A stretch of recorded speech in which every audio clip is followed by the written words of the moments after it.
Hello, everyone. Welcome to Real Dad Speak, a show where real dads share their stories about being present in their child's life with the goal of raising responsible adults. I am your host, Sarah McClure, and my guest today is Wendell. Wendell and I met at Roma's a restaurant in the Eastern Market in the city of Detroit, Michigan. Wendell doesn't have any children, but he says he is a positive role model who has helped raise his nieces and nephews. So many of my previous guests have mentioned how important extended family members were to them when they were growing up. So, as an uncle, I'm going to talk to Wendell about his role as an uncle to his nieces and nephews. Welcome, Wendell. Thank you for being on the show.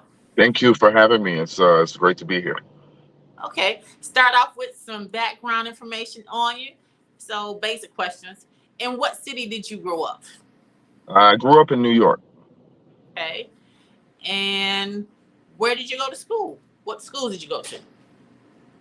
I attended several schools while growing up in New York, but I imagine you're talking about high school. Yeah. Uh, and But I went to, if you want to name your elementaries and sheesh, let me think. It's been a while. PS 156 for elementary school, junior high school 149 for junior high, and then Manhattan Center for Science and Mathematics for high school. oh, okay. So are you a math genius? I in my earlier years, I would say I was probably a math prodigy, but not so much anymore. Okay.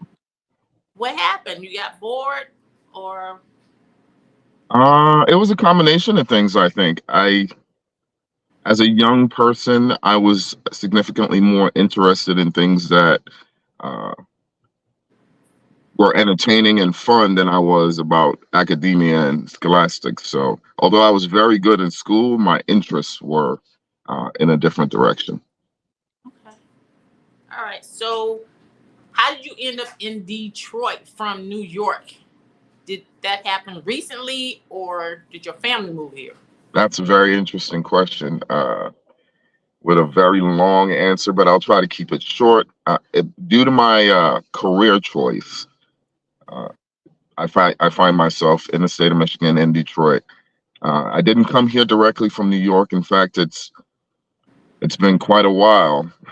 Uh, my journey here started, I guess, in New York, but it took trips to many other places before I actually got here. I came here from Wisconsin, actually. Whoa, you just like cold weather states, huh? That, Okay. Okay. I'm like, why didn't you go to Florida, Arizona? But okay, it's all good. All right. my home address is actually in Florida. Oh, okay. So you Yeah, do like warm weather. I love the warm weather. Absolutely, I hate the cold. I am the most dispassionate person about the cold weather. I do not like it at Okay, all. that's so funny because it's winter time here. All right. So were you popular when you were in school? I was not popular in school, but I would say I was pretty well liked amongst my group of friends outside of school.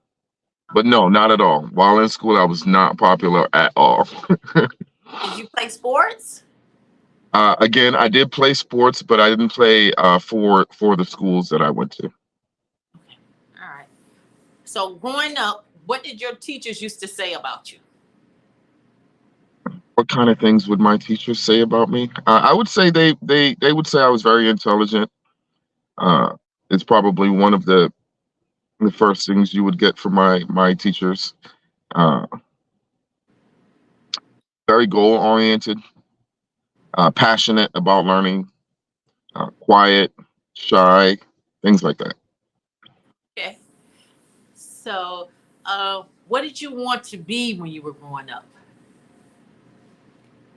When I was a young person, it was extremely difficult for me to make that decision. I was in a mental space where I believed I could do anything.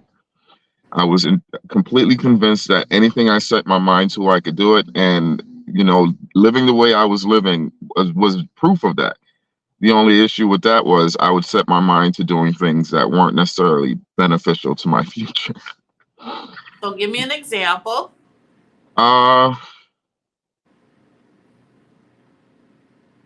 uh, it's difficult to give examples.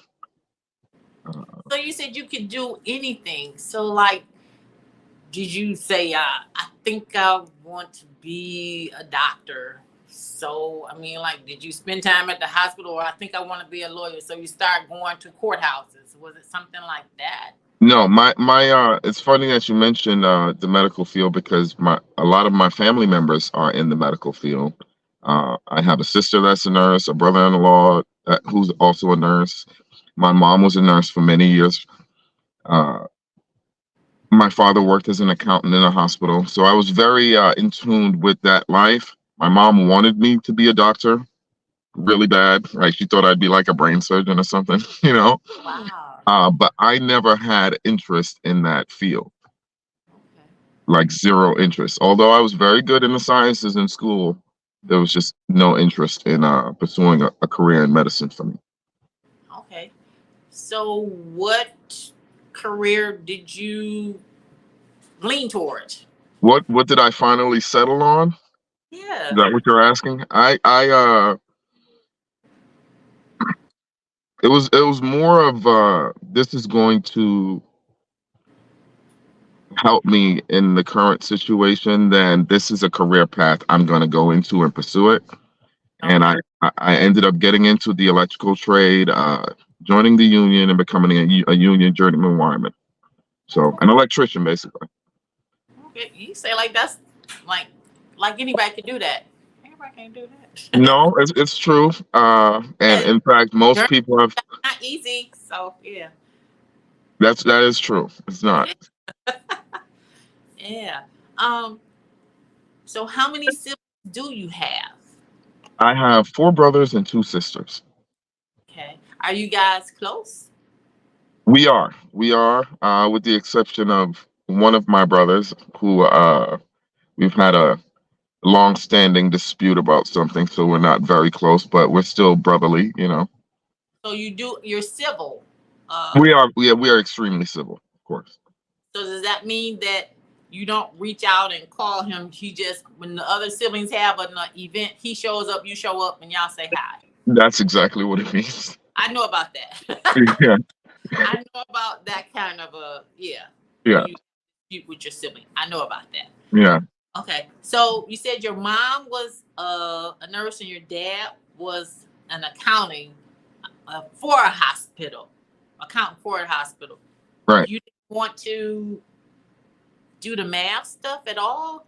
I did not. When I was in school, math came extremely easy for me, Mm-hmm. and I imagine as with most things, if it's easy, it won't captivate your attention for very long. Not challenging. Right. So there was that aspect of it for me, and so because of that, I did not want to pursue anything involving math. In fact, it was upsetting to me most of the time having to attend math classes because it was so difficult for everyone else. Mm. And I was often very bored. Like, how do you not understand this? Wow, that's funny. That's funny. Okay, so what about your friends? Were they like intellects like you? Not like me, I wouldn't say. I wouldn't compare our intellect. Uh, we all see things differently, and we're able to make decisions and come to perspectives and viewpoints from our different paths. So I would say their experiences were similar but not identical. Okay.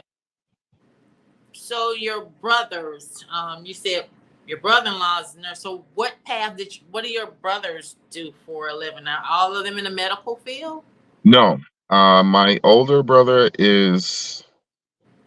I think he works for the government. He's like a IT specialist or something to that nature, a network engineer for the government. Very top secret, very hush hush stuff. He never tells me. He's never told me exactly what he does, so I honestly don't know. Okay. Uh, One of my younger brothers is an electrician, also. He lives and works in New York, and my other brother is what do you call it? It's like a health aide with a wellness center for older people. Oh, okay. All right. And your other sister that's not a nurse. Uh, my old eldest sister, who is not in the medical field, uh, she is the head of, interestingly enough, a math department for a high school. So, when you were growing up, did your parents stress math and science? I mean, did y'all, you know how some kids they play in the basement, they play school or whatever? Did you guys have the multiplication cards or stuff like that? Did you, or is this just something that you guys just are good at math and sciences? It may be a combination of both and other things as well. My mother was very determined that her children would not only get an education, be able to, but also be able to use it to their benefit. And so she stressed the maths and sciences and histories, those kind of courses, which at the time would finding success in those courses at the time would mean that you would likely find success in college and a future career. And so she was determined for us to all go to college and find careers.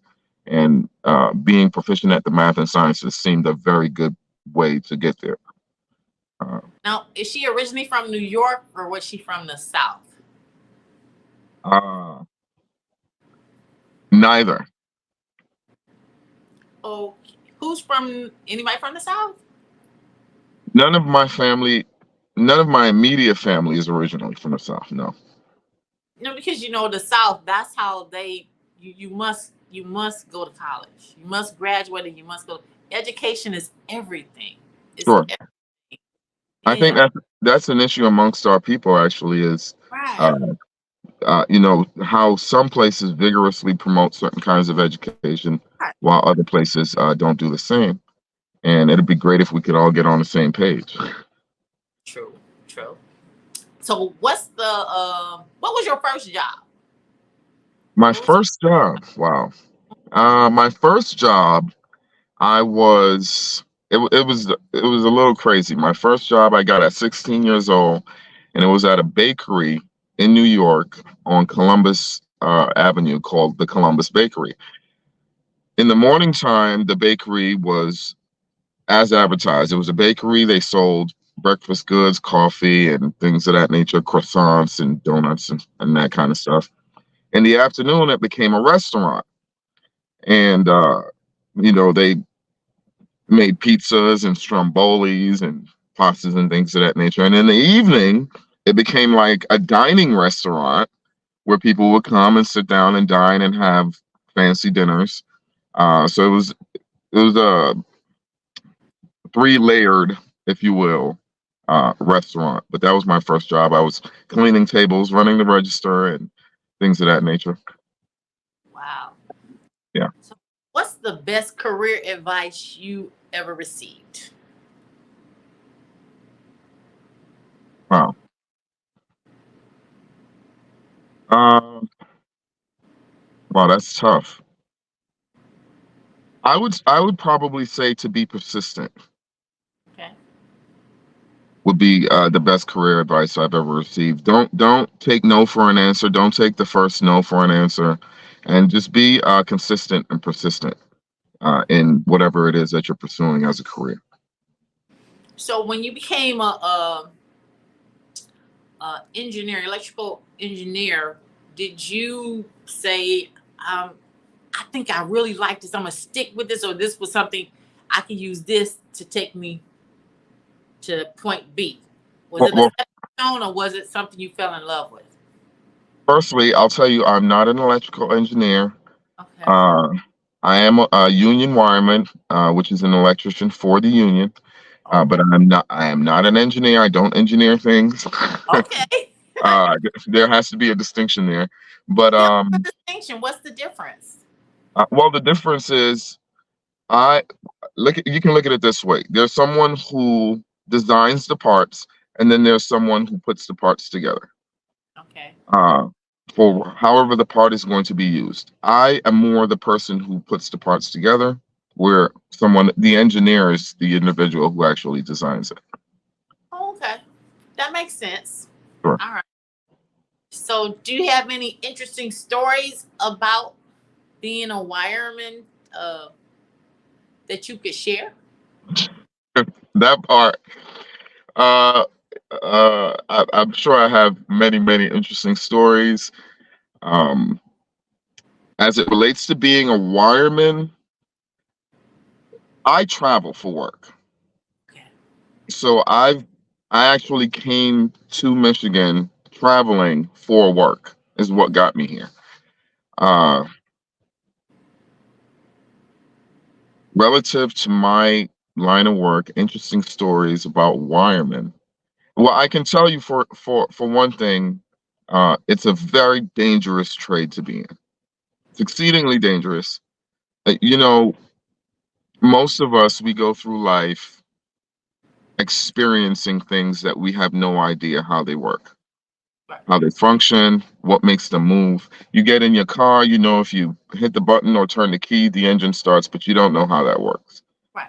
Uh, and it's been a very interesting experience over these years working in the trades for me, just learning and understanding how exceedingly dangerous it is, the kind of work that we do. It's extremely dangerous. Um, I've seen guys almost kill themselves.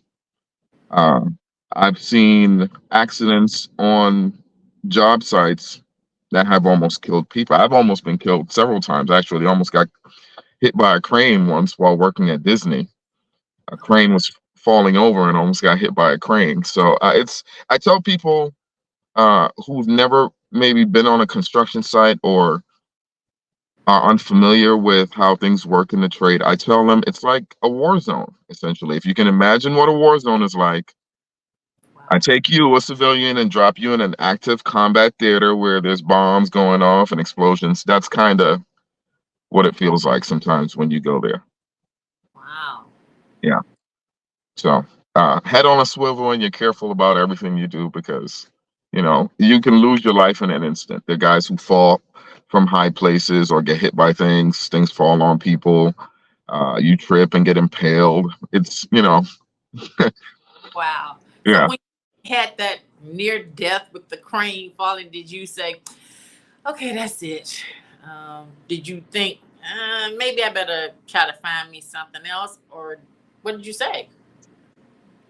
Well, first I was grateful that I was in good enough shape to get out of the way. Uh, I was thankful to God that I did not get smashed by a falling 700,000-ton crane. I did not at any point consider changing careers because of that. Uh, I've served in the military, and so I've been in relatively dangerous working environments before. Uh, which is not to say I'm complacent or comfortable in a dangerous working environment, but I am aware, Right. and that was not uh, motivation enough for me to change careers. No. All right. So, so you decide you're going to be this wireman. How old are you when you start this career? Because you say you went to the military too. Did you do like over 4 years in the military? No, I didn't do over 4 years, and when I got in the trade, I believe I was maybe 28, Okay. 27, 28. I think. Yeah. All right.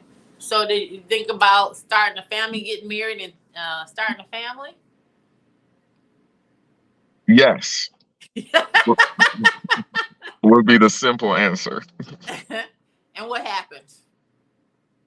Well, life happens, I'll tell you, I've had very extensive and interesting relationship experiences, like most people, and it as a young person, it probably looks a lot easier and simpler than it actually is. Although I'm sure the climate of society doesn't make it any easier for being a young person or an older person pursuing a relationship. Uh, but I think For me, I've never been able to align the type of person I want to establish and build a life with and a family with my morals and principles and values. And it's difficult to meet someone who is on the same page as you and wants the same things. Now, combined with that fact is the fact that I don't pursue anyone. So that makes it even more difficult because society says I'm supposed to pursue. And I am not particularly fond of pursuing anyone, to be honest with you. I feel like if I'm pursuing you, that means you're trying to get away from me. If I'm chasing you, you're trying. If a cop is chasing they're trying to get away from the cop. So, I was, these relationships that you had, how did that work out there? Because did she pursue you, and you decided you weren't gonna try to get away, and that's how you ended up in the relationship, or this the way I think now, the way I view things now is an evolution of it's far beyond how I used to see things. okay, Which is to say, I've evolved. My the way I think, the way I view things, especially as it relates to relationships, has evolved tremendously over the years. Primarily due to many mistakes I've made in relationships, not seeing signs or just not knowing exactly what my role is supposed to be. No one has ever pursued me, to the best of my knowledge. And let me not say no one. It's happened maybe once or twice. Individuals I was not particularly interested in. But for the most part, it's been me doing the pursuing, and I've just gotten to a point where uh, y- if you're engaged in an activity and it's not producing the results that you want, then you should probably make some changes. And okay. so that's what I've done. I've made some changes as far as it relates to relationships and pursuing women and things of that nature, because what I was doing was not working. Pursuing, actively pursuing is not effective for me. Do you have people in your family that have been married like since high school or college? Do you have long term marriages in your family? Yes, I do. My All of my older siblings have been married for a long time. My oldest sister, I think she's been married a good 15, maybe close to 20 years now. Uh, my older brother, about the same, maybe about 10 or 15 years. Uh, I have two older sisters. So the younger of the two has been married for I think maybe 5 or 7 years, and they have like a 6-year-old son. Uh, it's myself and my younger siblings who have not crossed So that plateau. where are you in the line for your siblings? Are you third, fourth, or I'm the middle child. I have three older and three younger siblings. okay? Are your younger ones old enough to be getting married, or are they in college, or Everyone is an adult. Everyone is of age to be married. Yes. Yeah. okay? All right. So, what about your parents and your grandparents? How long were they married? Uh, whew. My Like over parents, 30 years or something like that. You don't have to. I think my parents were definitely married for more than 20 years, although I can't tell you exactly how long. Uh, my grandparents, I honestly, I did not have a relationship with them at the time. So I don't really know much about their marriage and Okay. relationship. Does your family have a tradition from back in the day, when you were growing up, that you have adopted now with your siblings? Or, like for Thanksgiving, we always got to go over so and so house and we got to do this. For Christmas, we got to do this. Or every summer, we have to have a family reunion, picnic, cookout. Do you have traditions like that in the family to keep you guys close? Not necessarily those kind of traditions, but we do have gatherings where most, if not all, of my siblings and immediate family members and extended family will participate in. For example, very big in our family is celebrating like graduations. So, when my nephews graduated high school, we were there. When my niece graduated college, I was there. I've been there for pretty much all of her graduations. Uh, and so we have gatherings like those where the family will come together. Of course, there are occasions where we all decide to go to someone's house for Thanksgiving or maybe Christmas. It doesn't necessarily happen as consistently as most other people, but we do have those kind of huge family events that we attend. Yeah. Now, the majority of your siblings, are they still in New York, No, or is everybody spread out? we're all spread out. I have family in New York, in Virginia, in Georgia, in Tennessee, in Florida, in Alabama. Wow. Okay. So, how many nieces and nephews do you have? Ooh, let me count. Seven, I think. Eight. That's- So, how many boys? How many girls? Uh, Cal, Caleb, Brandon, Nathan. Five boys, three girls. What's their age ranges? Are they like from 10 to 20 or something like The age ranges from 2 to 22. that? Oh, okay. Yeah. All right. So, uncles are thought of as being laid back and a lot of fun. What type of uncle are you? Laid back and a lot of fun. I I am the Funkle. Listen, if you get to interview anyone else from my family and they tell you otherwise, talk to the kids. The kids will tell you. Okay. There's no question. I am the Funkle. Okay. All right. So, what type of activities do you do or did you do when they were younger with your nieces and nephews? Everything. We did everything. We went to theme parks. We played video games and sports, uh, movie theaters and bowling and all the activity, everything you can think of. I've done it with my nieces and nephews. Okay. All right. So, if their parents were to complain about them, would you defend them most of the time, some of the time, or none of the time? Well, it would depend on the complaint. Okay. If it's So you're fair. You wouldn't just say, absolutely, "Oh, my absolutely. niece wouldn't do that," or "My nephew wouldn't do that." No, You would. I would never just assume that they didn't. Well, there are certain things that you can make relatively fair assumptions about. I know my niece wouldn't murder someone. She is not a murderer. Exactly. But the commonality things that if their parents express to me that they have concerns about, I would give it thought because who knows. I wouldn't just automatically say that they're right or they're wrong about something without knowing both sides. And the funny thing about that is my nieces and nephews are more likely to tell me things than their parents are. Right. Okay. You're stealing my questions. So, when your nieces and nephews believe that their parents don't understand them because they're older, how do you remind them that their parents were once young too? I don't. Okay. I don't remind them that their parents were once young too. I don't think that's something that's lost on them ever.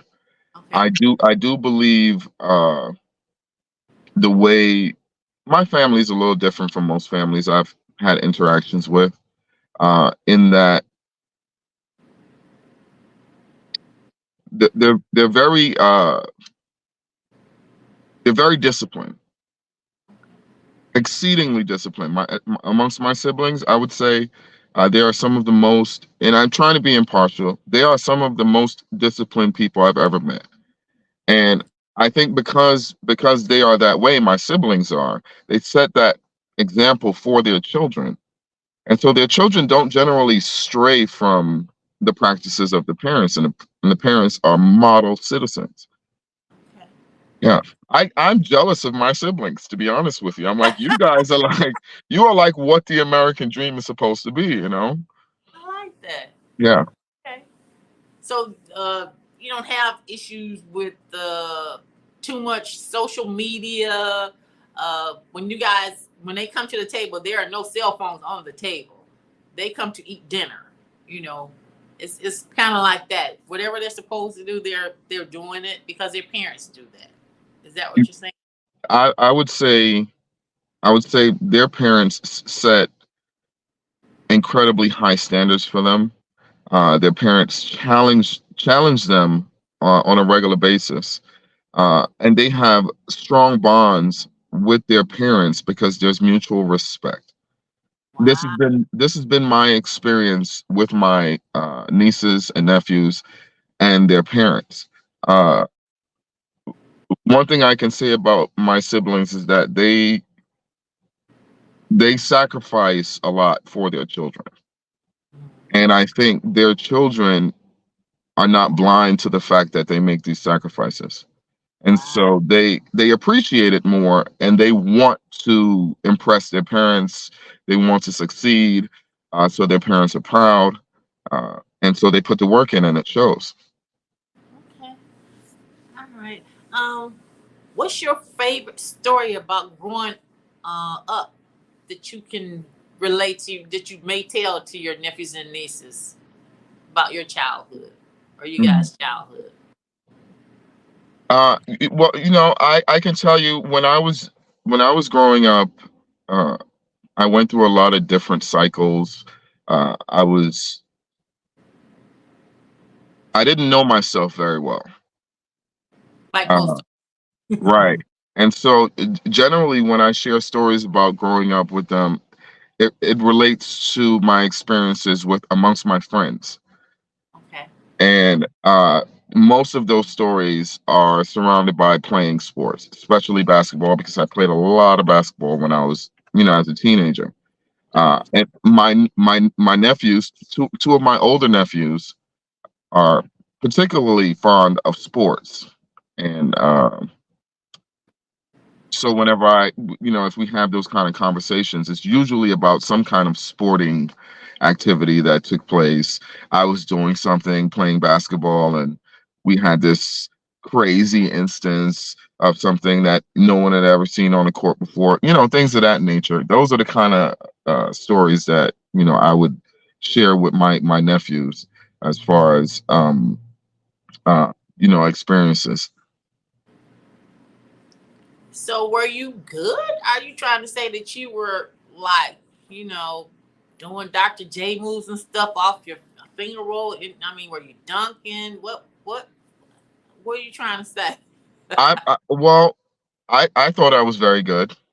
Uh, of course, I had an ego uh, the size of the moon at that point in time. So, what I thought wasn't necessarily accurate for everyone else, but I thought I was, and it was a very important bonding element with myself and my friends at the time.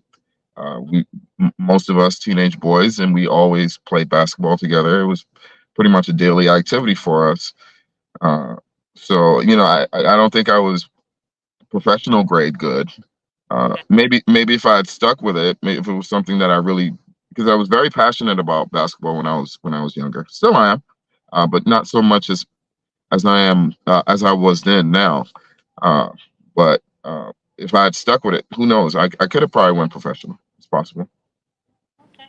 Are your nephews thinking about playing sports professionally, or are they more into academics? Absolutely not. Although they are very active in sports and good at it as well. Their parents have stressed to them the importance of achieving uh, scholastically and in academia and educating themselves as far as uh, making themselves viable in a career field that is going to be able to be beneficial to them in their life. And so I think sports and entertainment, those kind of things that some people will lean towards, is more of a secondary thing for them, uh, as opposed to actually gaining an education and moving into a profitable Okay. career field. When they need advice, do they always come to you, or you let them know that they can come to you? I leave the door open for all of my family members to communicate with me any concerns that they have about anything. So, my statement to them is my phone is always on. You can call me at any time. Okay. And I do that because I know what it's like to have things that I'm dealing with that I don't really have someone else to have conversations with about. And so I like to leave that option there for them just in case they find themselves in that situation. My nephews, more than anyone else, they won't necessarily reach out to me. Like they'll have issues that they're dealing with, and I'll reach out to them just to say hi. And in that conversation, it'll come up and they'll mention it to me, kind of passively, but they'll mention it. My niece does it as well. My oldest niece, she does it as well. But because they are young people and they're active in their lifestyles and school, we don't really talk on a regular basis as much as we did previously. And so there are a lot of things that are taking place with them that I might not find out about until after the fact. But usually, when we talk, they do open up and share things with me that they may not necessarily share with anyone else. So there are no restrictions about the information that they can share with you, right? Absolutely not. Okay. All right. So, what's the best advice you've given them? It depends on the subject. Okay, if they ask you about um, college, or maybe it changes because when they're in school, maybe they're talking about schoolwork, and then the ones who get to high school, maybe they're talking about relationships. I think, in a general sense, I'd say the best advice I've tried to impart on my nieces and nephews is uh, to look beyond where they are now. They seem to get hyper focused on the present and not so much focused on 5 years, 10 years down the road. My niece is going to be a doctor or something of that sort. She's in the right. She's going to be. So I say to her, well, think about where you want to be 5 years from now, 10 years from now. Where do you want to be in your career? Do you want to be a resident surgeon? Do you want to be the head of a uh, medical department? Uh, focus on that more than you're focusing on the present, right? The end goal is the mission. And so, of course, there are all these things that you have to do in order to accomplish that. But don't be so focused on the elements to accomplish the goal that you forget the goal and Yes. stray from it. You know, Right. uh, I've had conversations with my nephew recently about his career path, and he's told me about opportunities that are now being presented to him, and he's a bit indecisive about which way to go. So we'll talk about we'll have conversations about uh, his options, and I'll impart on him my perspective. But I never try to direct him in one direction or the other. I like to leave the ultimate decision of which way to go up to him, and maybe just try to give him advice about how to pursue whichever way he goes. That's fair. So, um, have your siblings ever expected you to share information that you have received from their children? Or No, my, okay. no, no, no. I think my siblings understand the relationship I have with their children, Good. and I don't believe they think there's anything nefarious taking place. So they never press me for any kind of information about. We all have very open relationships, and so the things I discuss with my nieces and nephews, I can more than likely discuss with their parents, and vice versa. All right. Um,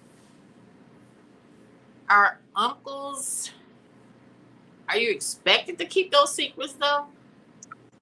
I don't really consider them secrets. You know, people have secrets, right? Yeah. And my mom, for example, she's got like she is a vault of secrets. Okay, Okay. gosh, I had a conversation with her. not too long ago about that. I'm like, Ma, you're not gonna live forever. You can tell somebody, okay? It's been 30 years. You can share this story. It's all right. She'll never tell. My mom will be a great person to tell something if you don't want anyone else to know, because she will never. She's a vault. So I don't necessarily keep secrets with my nieces and nephews. There are things about them, I'm sure, of which I am unaware, but I don't think it's a secret. I think if I were to ask them about it, they would tell me. Okay. So Yeah. they're open and honest with you. Okay. Yeah. Well, I established that as a foundation for us, so we both parties have an understanding. If you're open and honest with me, I'm going to be open and honest with you. Being anything but open and honest is going to generate a significant amount of friction between us, and it's going to adversely affect our relationship. And neither one of us want that, so we're always very open and honest with each other. So as an uncle, what's your role when it comes to them? Like, you said your family is very, very disciplined. So when you're on the outside looking in, and you say you kind of like envious of your siblings because of it's like almost like it's perfect, the way they have them. Uh, how do you like feel like you need to let them know that they're doing a great job with their My kids? si- well, do I need to do I essentially are you asking do I Like, ever I mean, because they probably take it for granted that they're doing what they're supposed to do, but you get to see other families too, other friends and other places, and you like you guys are exceptional or whatever. As an uncle on the outside looking in, you would want your family, your kids to be like that. You know what I mean? absolutely. I have had that particular conversation, especially with my eldest sister. Both of my sisters, because we have good, positive working relationships. I've had that conversation with them. I've had that same conversation with my sisters about my brother, but not with him because our relationship is not the best. Okay. So I don't go showering him with compliments to his face, but he might hear it from someone else. That being said, it is not it's not challenging at all to compliment them.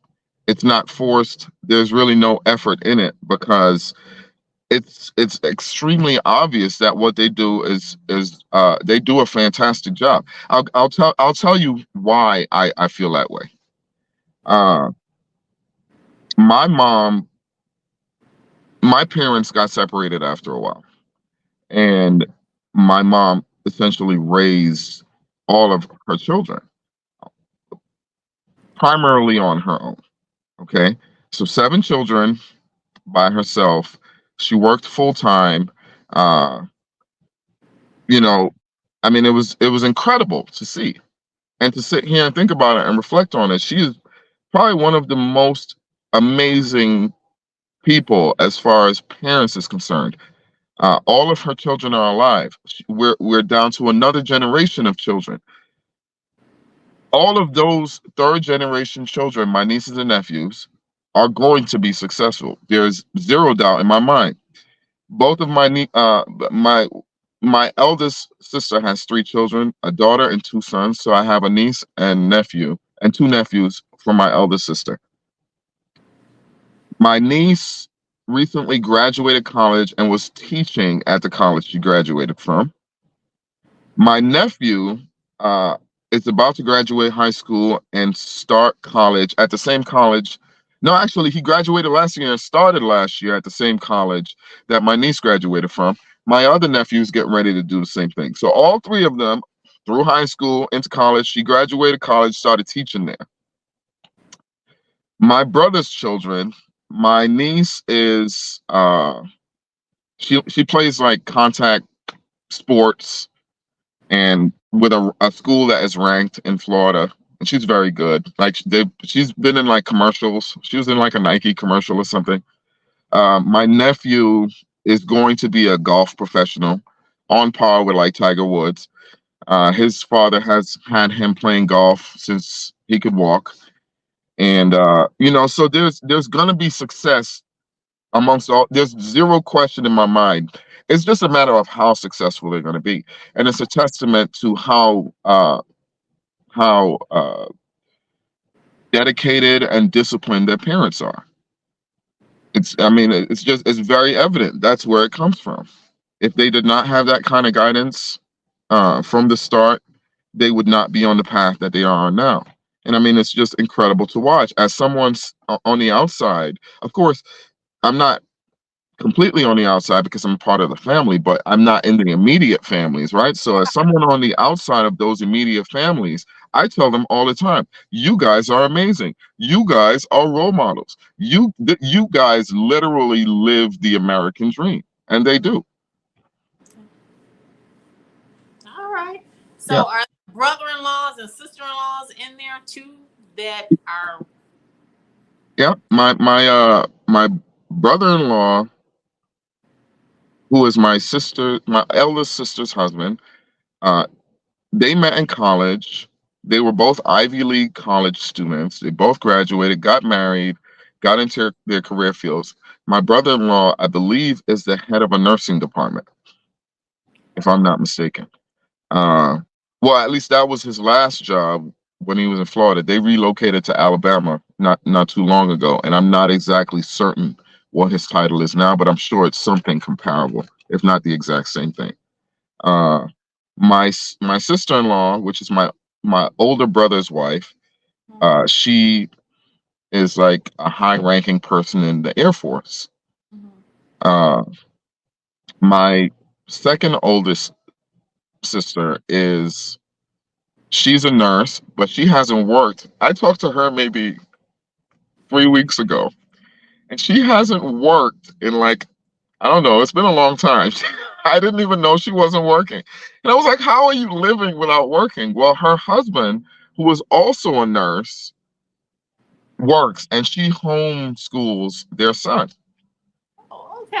So they all have amazing relationships, at least from the outside looking in. And I've never seen or heard any evidence to believe otherwise. So, yeah, it's really cool to watch and to know that I'm a part of a family who is so disciplined and dedicated to being successful That's great. and raising good children. Yeah.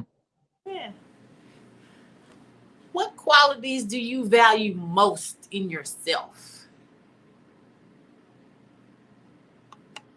Your family is good. We've heard that, but how about you? What are your qualities? What do you value? I think one of my greatest qualities, uh, and it's sitting here, it's difficult to say because I've never really given consideration to this question, but I'd say uh, my resilience would probably be my greatest quality. Uh, I've faced a lot of difficult times and a lot of challenges in life, like most of us, and I've been able to weather the storm. And that is not easy for a lot of people. Some people turn to addiction, and some people give up, or some people turn to leaning on others for support. And I've been able to navigate a lot of the challenges I faced in life and find success simply by being determined and resilient, and just not giving up. So I would say that's probably one of my greatest qualities. Um, what lesson have you learned the hard way that you have shared with your nieces and nephews?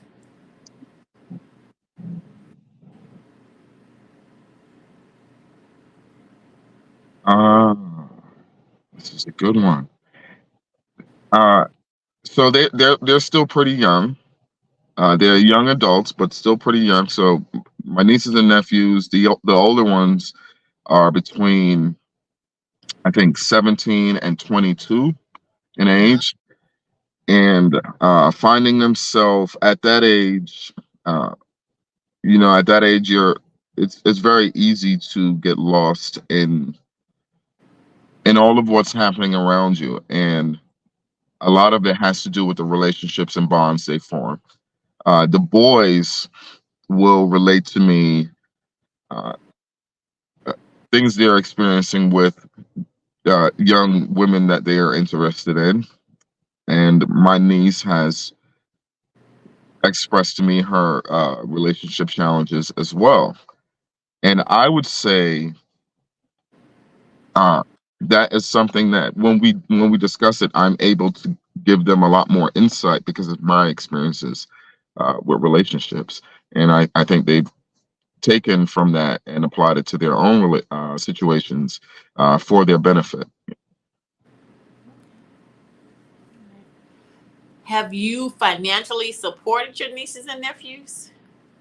Not extensively, I have Okay. not, but I have. I make again. There are things that I will and won't do uh, for just about anyone. And as far as my nieces and nephews are concerned, I've extended to them the fact that if they find themselves in need, they can communicate that to me, and of course, I'd be able to help if I can. Now, they don't necessarily do that because I would say primarily because of their parenting, the way they were taught. They're taught to work and earn, and make their own way. So that is what they do. They are very independent young people, and they pursue their own avenues of supporting and financing their lives, which I think is incredible at their age. Have you had to give them any financial advice? Not really. No, not really. I it's hard for me with the mistakes I've made in life to I can give them advice primarily about what not to do. Because I've learned a lot of lessons from making those kind of mistakes. So as it relates to financial advice, that's the direction that I would be coming from for the most part with them. Whereas they literally have parents who set examples, who are living examples in front of them as to what exactly to do. So they don't really need anyone. As far as financial advice is concerned, they have the perfect example directly in front of them. Again, I can speak extensively about my eldest sister uh, and their family structure. They graduated college, got into their career fields, bought their first house. They bought their first house in Massachusetts. They relocated to Florida and purchased a second home, bigger than the first one, while not having sold the first one. Uh, I'm not sure if they actually sold that house in Massachusetts. I don't know for sure. I'd have to check with my sister, but I know they sold their Florida home and bought a huge property in Alabama and a third home. And so their children, they know the path to take just by watching their parents. They can go directly to their parents and ask them what they would need to do in order to, find the same kind of success with something as simple as home buying. And home buying obviously is a big deal, right? So I say something as simple, but it's clearly a big deal. But if that stands as like one of the higher things at the precedent, then all the other things below that, buying a car or getting a loan for something, they're going to be able to figure that out very easily All right. So, how do you show love to your nieces and nephews? by being present. By being present, by uh, keeping our communications open always, by listening and giving them sound advice, honest advice, uh, and by actually being present, by visiting them and supporting them in things that they're doing, things of that nature. I like that. All right, we're gonna take a quick break. Stay tuned, everybody. We'll be right back with Real Dad Speak. We're talking to Wendell. We'll be right back. Stay tuned.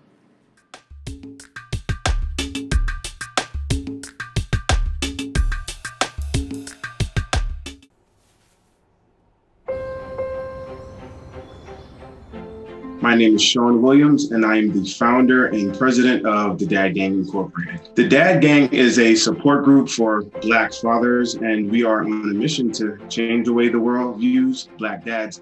I do agree there's a misconception about Black parenting and Black fathers.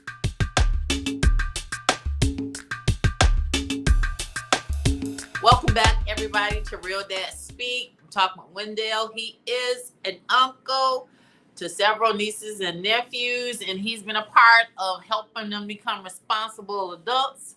And right now, Wendell, we have got to the part, well, I call it my final 5 questions or a fill in the blank. So, number 1, what do you think all boys and girls need from their fathers? There's a lot that boys and girls need from their fathers. Uh, in truth, it is my perspective that likely the most important thing is being present. Okay. I believe while you're present in the life of your child, if you care about your child, if you care about how they grow and develop, if you want them to find success, if you want life to be less complex for them, if you want things to be a little bit more enjoyable and less stressful, it forces you as a person to make changes. And so it is not only beneficial to the child, boy or girl, but it's also beneficial to the parent. I'll give you an example. Let's say you're in a relationship with someone and the person you're with comes to you and says they're pregnant and now they're going to have a baby. And let's say you had a really bad habit. Uh, you had a drug habit or alcohol or something to that nature. You might start considering how your habit is going to affect your child. Am I going to be able to be sober enough to be present for them? And is it going to affect my health to a point where I'm not around as they're growing? You know, maybe I lose my life because of that. You might be involved in life risking activities. You know, you might be someone who was committing crimes previously, or, you know, just doing things that really could be consequential to your life and your mortality. And you may make changes because of that, because you're like, now I have a child coming. I gotta figure out how I'm gonna raise this child and parent this child. And you want to be a good example for them. So you know, I think being present is probably the single most important factor. Of course, it's not always easy to be present. Yes. Yes. All right. Number 2, fill in the blank. Based on my life so far, I would say that my superpower is blank.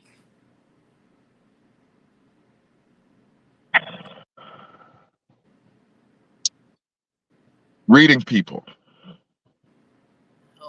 Okay. Yeah. Okay. All right. Number 3, would you rather have endless money or endless love?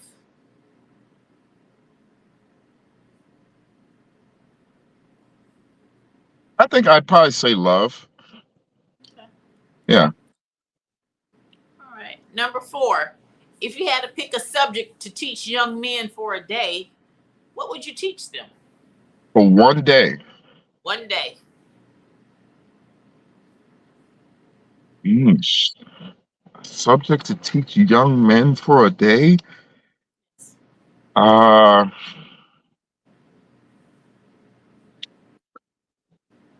that's a very good question. Uh,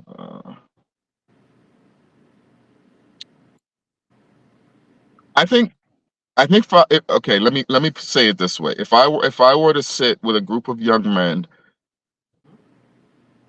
and have a discussion with them, and this discussion was centered around one particular topic, the topic I would choose would be self-restraint. Hmm. Wow. Yeah. Okay. We especially as men, I think a huge element in our ability to fail or succeed at something we set out is how we apply ourselves. And there are times when uh, self-restraint is significantly more uh, impactful than, you know, just all-out confidence and arrogance. Gotcha. Yeah. Like that. All right. Number 5, my final question. Name one of the most proudest moments you've had as an uncle.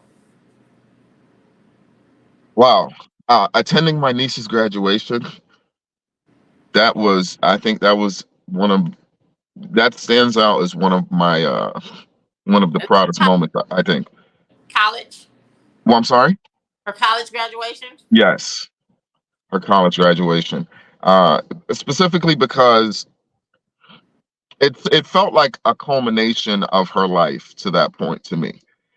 I watched her from a few days after she was born, and I've literally seen the entirety of her life, uh, and been actively involved in it as well. And just to watch her walk onto that stage, having uh, finished and completed all the work and done all the work and put all the time in, it was a huge moment for me to see that, to be a part of that, to witness it. That was incredible. Yeah, Okay. yeah, Well, thank you, sir. I appreciate you coming on the show and giving your perspective as an uncle sure. about raising nieces and nephews. Appreciate you. Thank you Um, for having me. This has been very interesting. I'd love to yeah. come on again if you want to have another conversation Oh, at some point. absolutely. So, you haven't found someone yet. Have you ever thought of? Do you still want kids, or are you good with the 8 nieces and nephews? How can I answer this? I don't know personally a man who would not want to have a family of their own. Uh, it seems more of a fantasy than a possibility for me at this point. But, I indulge in fantasizing all the time. So, if you don't find the right person, have you even considered adopting? I have not given consideration to adopting. Oh, Uh, and I'm sorry. I don't know how this is going to sound. It's because I'm selfish. I would like to have my own, from me. it's okay. Yeah. Just a question. Just a question. All righty, sir. Well, thank you for sharing. We appreciate you. Thank you for having me again. This has been great. It's been a great experience. Yes, I think so too. Thank you so much. All right. All righty. Thank you, everybody. Don't forget to like, subscribe, and share to Real Dad Speak. A new episode comes out every Tuesday on YouTube and Spotify. So be sure to tune in next Tuesday at 7 p.m. Thank you.